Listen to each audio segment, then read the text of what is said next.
கூடை அம்மா வந்து பாரு தீரும் குறை வேர்காட்டில் வாழ்ந்திருக்கும் பரமேஸ்வரி வேறு கதி இல்லையம்மா ஜெகதீஸ்வரி வேர்காட்டில் வாழ்ந்திருக்கும் பரமேஸ்வரி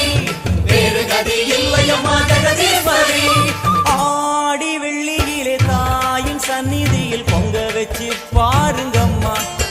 அம்மா பொங்கரகம் தூக்கி வந்து வேப்பிலையில் ஆடை கட்டி முளப்பாரி ஏந்து